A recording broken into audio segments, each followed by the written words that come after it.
Pertemuan Ganjar Megawati menjadi perhatian di tengah belum diumumkannya calon presiden dari PDI Perjuangan. Benarkah ada pertemuan khusus antara Megawati dan petinggi PDI Perjuangan dengan Ganjar soal 2024? Kami bahas bersama politisi PDI Perjuangan Deddy Sitorus dan Direktur Eksekutif Parameter Politik Indonesia Adi Prayitno. Selamat sore Pak Deddy dan juga Mas Adi. Terima kasih sudah bergabung bersama kami di Kompas Petang. Selamat sore Mbak Cynthia. Saya akan ke Pak Deddy terlebih dahulu. Agendanya sebenarnya apa? Apa betul hanya kedekatan Mega dengan Bu Ita saja sehingga Megawati Soekarno Putri ikut hadir dalam pelantikan Wali Kota Semarang? Ya, saya kira ada hal yang spesial ya. Spesialnya karena memang hari ini adalah pelantikan Mbak Ita ya, panggilan akrabnya Wali Kota Semarang. Beliau adalah salah satu dari 5 kepala daerah perempuan di Jawa Tengah ya, dari 7 yang ada di Jawa Tengah. Dan Ibu Ita ini salah satu kader PDI Perjuangan yang dalam pandangan kami, dalam pandangan Ibu Ketua Umum itu memang sangat sigap merespon atau mengimplementasikan apa arahan dari Ketua Umum. Misalnya ketika soal pangan ya, itu beliau langsung melakukan berbagai aktivitas untuk termasuk menerbitkan buku untuk pangan alternatif dan sebagainya, kegiatan-kegiatan pencegahan stunting, dan beliau ini bersama Pak Tapi Hendi ada agenda khusus tidak? Apakah ada pertemuan? Karena kalau kita lihat dalam acara hari ini tidak hanya Bu Mega, tapi Pak Hasto juga hadir, Ketua Bapilu PDIP juga ikut hadir. Nah, ini kan yang saya bilang itu sangat khusus itu, alasan itu. Jadi ini salah satu menunjukkan betapa Ibu peduli terhadap kader-kadernya yang berprestasi. Pertama, Bu Ita itu perempuan. Kemudian sudah 2 periode menjadi wakil Wali Kota Semarang bersama Pak Hendi dan tidak pernah ada kita dengar konflik seperti yang banyak terjadi di daerah lain. Bukan Lalu karena Pak ingin Hendi bertemu langsung dengan Pak Ganjar ya? Kalau ingin bertemu Pak Ganjar anytime kan bisa dipanggil Mbak, dan bisa berkomunikasi, tidak harus Ibu jauh-jauh ke Semarang kan. Tetapi Ibu juga ingin menunjukkan kepada kader-kader gitu ya, mereka yang sigap, mereka yang merespon dengan cepat, menerjemahkan dengan baik apa yang diperintahkan oleh Ketua Umum dalam menjalankan roda pemerintahan, itu tentu akan mendapatkan atensi yang besar dari Ketua Umum gitu. Oke. Tidak ada kaitannya dengan hal lain gitu. Tidak ada kaitannya dengan hal lain. Saya akan ke Mas Adi. Mas Adi, kalau Anda melihatnya seperti apa? Ada sinyal politik tidak sih dengan kehadiran Megawati Soekarno Putri dan duduk bersebelahan bahkan dengan Ganjar Pranowo? Saya ingin komentar 2 hal ya. Pertama, ini tentu sebagai sebuah sinyalmen bahwa Mbak Mega itu memang cukup concern dengan kader-kader dan aktivis PDIP yang khususnya perempuan. Kalau kita sering mendengarkan statement-statementnya Megawati dalam berbagai event penting di internal mereka, memang Megawati menunjukkan perhatian yang cukup serius betapa perempuan itu jangan pernah dipandang sebelah mata, jangan pernah perempuan itu dianggap sebagai second class citizenship yang dianggap tidak mampu. Itu tanda-tanda politik yang memang sering kali kita dengar. Kalau dilihat rata-rata memang PDIP ini merupakan salah satu partai yang memang melahirkan banyak tokoh di bidang perempuan, Mbak. Jadi wajar kalau kemudian pelantikan wali kota di Semarang itu secara spesial juga didatangi oleh ketua umum mereka. Tentu itu surprise ya. Itu yang pertama. Yang kedua, memang kita tidak bisa menutup mata. Sekalipun kehadiran Megawati hanya sebatas untuk pelantikan wali kota Semarang, tapi ini kan selalu dikaitkan bagaimana hubungan Pak Megawati dengan Ganjar Pranowo yang beberapa waktu yang lalu selalu dikaitkan agak kurang harmonis. Misalnya di acara PDIP ulang tahun yang ke-50 beberapa waktu yang lalu, misalnya Mas Ganjar itu relatifly misalnya tidak mendapatkan kursi yang spesial, duduk dengan elit-elit PDIP yang lain, tapi Ganjar ada di belakang duduk dengan kader-kader biasa.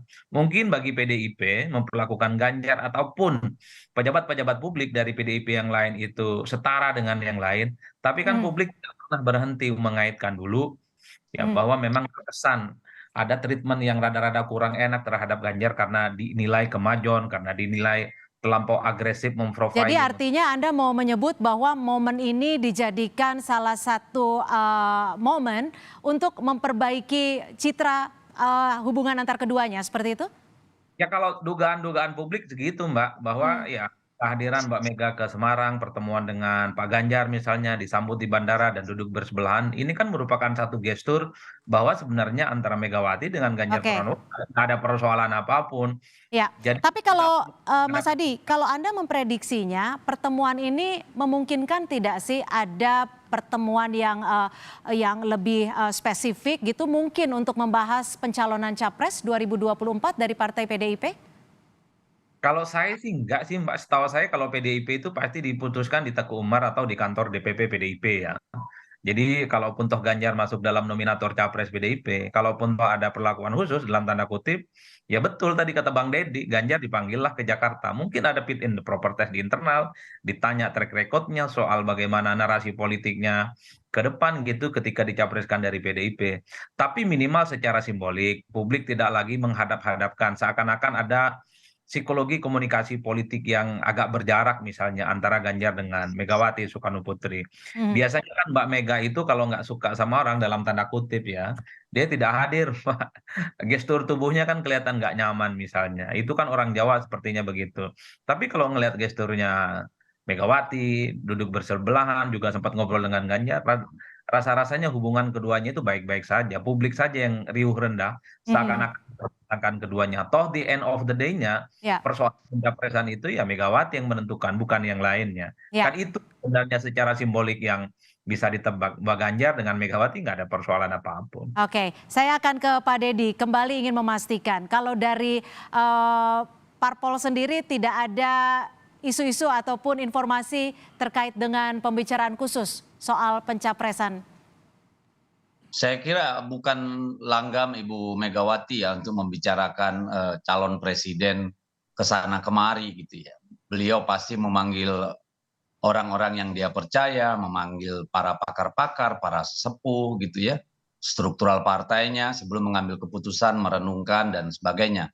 Itu gaya Ibu Megawati. Jadi tidak mungkin Ibu Megawati pergi ke sana kemari untuk bicara soal capres-capres. Yang Tap- kedua saya ingin merespon dulu nih yang dikatakan oleh Mas Adi Pray tadi ini karena sangat Hmm, penting. Di PDI Perjuangan itu kita beda dengan partai lain. Kalau di partai lainnya kalau ada tokoh populer, kalau ada kepala daerah itu seolah-olah menjadi apa namanya harus menjadi etalase. Kalau di kita tidak. Kalau di kita dari dulu hingga sekarang itu ya kepala daerah itu ketika ada acara seperti rakernas, kongres itu duduk di daerahnya ya, utusan daerahnya masing-masing. Jadi yang duduk di depan itu biasanya adalah para tamu, undangan gitu ya, lalu DPP partai atau kader-kader yang mendapat jabatan-jabatan publik gitu. Sementara kepala-kepala daerah itu selalunya bersama daerah, duduk bersama utusan dari masing-masing daerah. Jadi tidak ada perlakuan khusus. Dan itu dari dulu sampai sekarang. Maka kalau kemudian dipertanyakan, kenapa ya kemarin ulang tahun Oke, PDI Perjuangan tidak ada kursi khusus buat Pak Ganjar, tidak ada tumpeng dibagi ke Pak Ganjar, karena memang bukan adat kebiasaan PDI baik. Perjuangan gitu, karena kita Baik, semua tapi sama. saya ingin Pak Deddy dan juga Mas Adi kita sama-sama lihat seperti apa gestur keduanya saat pertemuan di Semarang. Kita sama-sama saksikan berikut ini. Sama kita hormati, kita muliakan. Saya kira yang hadir hari ini banyak yang kangen untuk bertemu. Profesor Dr. Hajah Megawati Soekarno Putri, terima kasih sudah hadir. Didampingi Pak Sekjen, Pak Hasto, dan seluruh jajaran DPP. Hadir juga Ibu, keberadaan Ibu di tengah-tengah kami ini adalah suntikan energi. Suntikan energi yang luar biasa bagi kita semuanya, wabil khusus kader PDI Perjuangan. Meskipun pasangan Hendi Ita saat itu diusung oleh banyak partai dan seluruh partai yang hadir, terima kasih hari ini. Pak Adi, suntikan energi. Tapi sebelum masuk ke suntikan energi, Bu Mega juga tampak tidak terlalu merespon ketika semua yang hadir bertepuk tangan. Anda melihatnya gesturnya seperti apa, Pak Adi? Ya, kalau saya membaca rata-rata ya, suara Ganjar Pranowo itu agak bergetar ya. Agak berbeda misalnya ketika pidato di berbagai tempat, ataupun kalau kita melihat di sejumlah medsos di mana Ganjar itu terlihat plong, nyaman gitu. Nah, di depan ketua umumnya, rada-rada agak hati-hati, mungkin takut ada diksi-diksi dan statement-statement yang agak kurang berkenan. Itu yang pertama. Yang kedua, saya kira memang Ganjar memberikan satu apresiasi, memberikan informasi bahwa semua yang hadir, terutama kader PDIP merasa senang gitu dengan kehadiran Megawati. Karena apapun judulnya Mbak, kalau kita belajar di PDIP, semoga tidak salah ya Bang Devi, memang satu-satunya veto player soal keputusan politik strategis dan penghormatan yang setinggi-tingginya itu selalu diberikan kepada ketua umum mereka, Megawati Soekarno Putri. Itu satu hal yang mungkin agak berbeda dengan partai politik yang lain. Itu yang sepertinya memang yang kemudian membuat Ganjar Pranowo itu saya lihat gesturnya memang cukup hati-hati, mungkin akan takut ada slip tongue dan seterusnya dan seterusnya. Yang kedua, Mbak Mega ini kan memang orangnya dingin ya orangnya.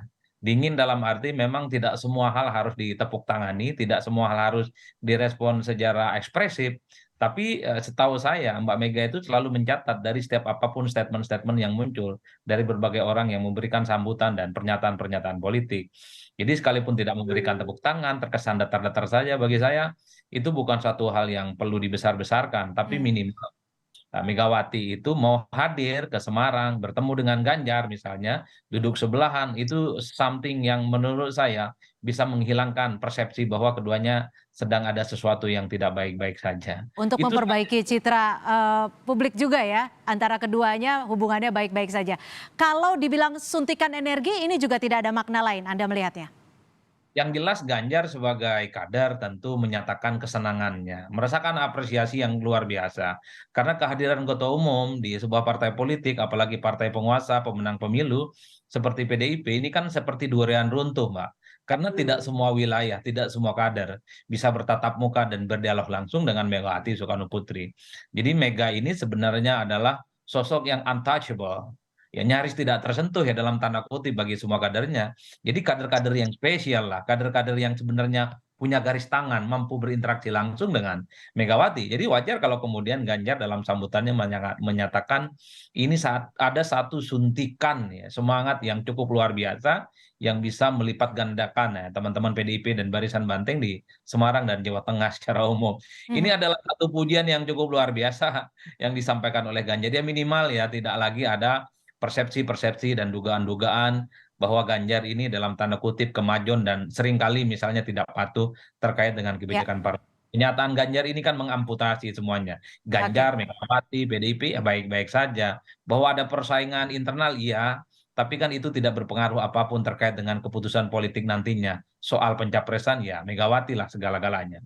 Oke, Pak Deddy, bagaimana Anda menanggapinya? Megawati untouchable, Megawati seakan dingin dan kalau saya bisa menyimpulkan mungkin Pak Adi mau menyampaikan bahwa Bu Mega lebih selektif dalam merespon apapun yang ada di hadapannya. Anda melihatnya bagaimana Pak Deddy? Kalau saya melihat dari gestur itu ya, saya kira hal yang biasa Ibu Mega ya dalam suasana hiruk pikuk seperti itu. Ya itu kan suasana bukan sesuatu yang enak dan nyaman gitu ya. Lihat tadi di belakang Ibu itu banyak orang foto-foto, berdiri dan segala macam. Tapi kalau Ibu Mega buka, kalau saya lihat dari tadi tarikan mata ketika Ibu disorot tuh ya, kalau dibuka maskernya saya kira Ibu biasa dan ya memang tidak berlebihan gitu ya. Karena memang kan kita yang punya persepsi ini yang kemudian menafsirnya bahwa itu seolah-olah awkward, canggung gitu. Tapi kalau saya tidak melihat itu gitu, karena sebenarnya begini, memang tadi yang disampaikan Bung Adi sebagian besar benar, tapi ada yang saya perlu sedikit koreksi gitu, bahwa Ibu itu kan baru setelah COVID ini jarang turun, sangat jarang ya. Baru kemarin kumpul secara besar-besaran sewaktu ulang Ya, tahun partai. Jadi oke. memang dalam konteks itulah saya kira Pak Ganjar bicara ya sebagai seorang kader, sebagai seorang gubernur, Ibu Mega datang ke dalam ke acara pelantikan seorang wali kota gitu ya. Itu kan benar tadi seperti durian runtuh, suntikan energi gitu. Apalagi ini kan kita mau memasuki tahun-tahun politik. Jadi memang juga kita harus akui bahwa ada situasi kebatinan tertentu yang kemudian membuat orang memandangnya berbeda-beda gitu. Coba lihat tuh Ibu Mega di situ lagi senyum, itu kalau dibuka saya yakin Ibu senyum itu gitu. Tapi kan susah kita Ya. menafsirkan kalau nggak tahu persis ya. Baik, baik. Terima kasih Pak Deddy Sitorus, politisi dari PDI Perjuangan, dan Pak Adi Prayitno, Direktur Eksekutif Parameter Politik Indonesia. Kita nantikan apakah sinyal-sinyal politik yang saat ini mungkin telah dilakukan Bu Megawati dan juga bertemu dengan Ganjar Pranowo, akan ada pengumuman lanjutan, kita nggak tahu, tapi nanti kita akan simak selanjutnya. Terima kasih Pak Deddy dan juga Mas Adi sudah bergabung bersama kami di Kompas Petang.